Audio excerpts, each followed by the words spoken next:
Benjamin Magnard, qu'on connaissait chez Maxicourt, aujourd'hui il nous vient pour EduClever. Alors, oui. EduClever, c'est simplement le nouveau nom de Maxicourt. Nous avons choisi ce nom-là car nous sommes en train de développer un projet qui a une ambition internationale, qui est le projet de cartographie des savoirs. Donc c'est un projet que nous menons dans le cadre d'un appel à projet qui s'appelle e-Éducation 2 et que nous menons dans le cadre d'un consortium qui comprend 3 laboratoires de recherche ainsi que le CNED et la Somme numérique comme terrain d'expérimentation.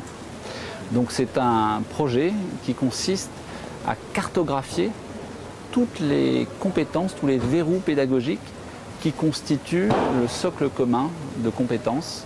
Pour l'instant, c'est au primaire, en maths et en français. Et le but, c'est de développer ce que l'on appelle l'enseignement totalement personnalisé. C'est un petit peu le Graal de l'enseignement, c'est de pouvoir apporter à chaque élève l'enseignement dont il a besoin. Donc ça consiste par cartographier tous les savoirs et toutes les relations qu'il y a entre les savoirs et les compétences. Un petit peu comme sur une carte routière, relie des villes entre elles. Et ensuite, ça fonctionne un petit peu comme un GPS. Ça permet de cartographier toutes les compétences maîtrisées par un élève, mais aussi ça permet de cartographier celles qu'il ne maîtrise pas et de manière extrêmement fine et précise, de manière à proposer à chaque élève la remédiation dont il a besoin. Et une fois que l'on a apporté cette remédiation, donc c'est la première étape de ce projet, eh bien ensuite nous allons pouvoir apporter à chaque élève, tracer la meilleure route pour chaque élève en fonction de son profil. Donc ensuite, dans le cadre de l'apprentissage, ça permettra à chaque élève d'avoir la meilleure route. Si dans telle matière, j'ai plutôt l'habitude d'aller rapidement, on va me tracer une autoroute. Si au contraire, dans une autre matière, j'ai besoin d'un petit peu plus de temps pour apprendre, on va me tracer une route qui me permettra de cheminer plus lentement. Donc c'est exactement comme un GPS. En plus, l'avantage de la cartographie des savoirs, c'est qu'elle va permettre d'aider pour l'orientation. Chaque élève va avoir son propre profil. Et ça permettra de pouvoir dire, si par exemple je suis bon en français, que je suis aussi bon en logique, eh bien on va pouvoir me proposer tous les métiers qui correspondent à ces éléments. Je suis bon en français ou bon en logique, je peux devenir, je ne sais pas, professeur de philosophie ou je peux devenir avocat. Parce que ces 2 métiers nécessitent ce type de compétences. Donc c'est ce qu'on appelle l'orientation naturelle.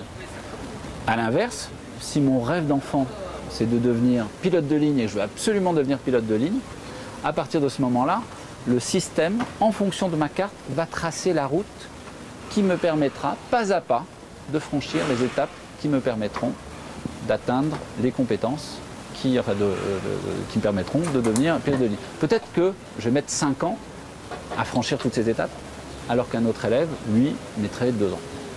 C'est ça l'apprentissage personnalisé, c'est faire en sorte qu'aucun élève ne soit laissé justement, c'est le cas de le dire, sans mauvais jeu de mots, sur le bord de la route, puisqu'il va pouvoir avancer à sa vitesse, matière par matière. Donc avec ce type de système, on ne peut plus parler d'échec scolaire, puisque le but c'est que chacun arrive à destination, même si certains élèves vont mettre un petit peu plus de temps.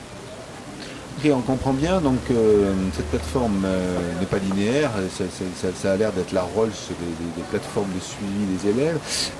Bien entendu, il doit y avoir du contenu, j'imagine, puisque Maxicourt est quand même partie du contenu éducatif numérique. Il ne s'agit pas simplement pour un enseignant de mettre les savoirs acquis et puis que la plateforme calcule. Donc c'est au cours des exercices et des activités que le phénomène se fait. Exactement. Alors la plateforme, dans un premier temps, de toute façon, est une plateforme qui est là pour aider l'enseignant. Donc elle est là pour aider l'enseignant en permettant à l'enseignant de pouvoir, avant d'aborder une notion, de vérifier que tous les élèves maîtrisent bien les prérequis nécessaires au fait d'aborder cette nouvelle notion. Donc une fois que l'enseignant a fait tester les élèves, il peut ensuite dire à tel et tel élève, tu vas travailler là-dessus, et ensuite, chaque élève a le niveau pour aborder la nouvelle notion. Deuxième chose, c'est que ça aide l'enseignant à remplir le livret personnel de compétences. Le livret personnel de compétences est quelque chose qui, pour l'enseignant, est toujours une sorte de petite épreuve qui n'est pas facile parce qu'il doit, pour chaque élève, donner des informations relativement fines et c'est pas facile de connaître aussi précisément chaque élève. Là, le système, non seulement permet d'aider l'enseignant en lui proposant pour chaque élève une sorte de pré-remplissage en fonction des exercices faits par les élèves. Et ça permet aussi d'aller beaucoup plus loin et de l'enseignant que parfois il y a des notions qui sont un petit peu fourre-tout, savoir reconnaître les nombres, pouvoir les écrire, etc., etc. Et c'est une notion qui finalement est relativement vaste. Là, le système va éclater cette notion, des sous-notions, et permettre à l'enseignant d'en savoir beaucoup plus sur chaque élève. C'est un petit peu comme une sorte de radio, et c'est un petit peu à la pédagogie ce que l'imagerie médicale est à la médecine. Une aide au diagnostic et une aide à la décision pour l'enseignant. Pour conclure, la plateforme est faite pour un usage en classe, un usage à distance. La plateforme est faite aujourd'hui pour un usage en classe. C'est une plateforme qui est à destination de l'enseignant. De l'enseignant, ok. Donc elle est expérimentée déjà?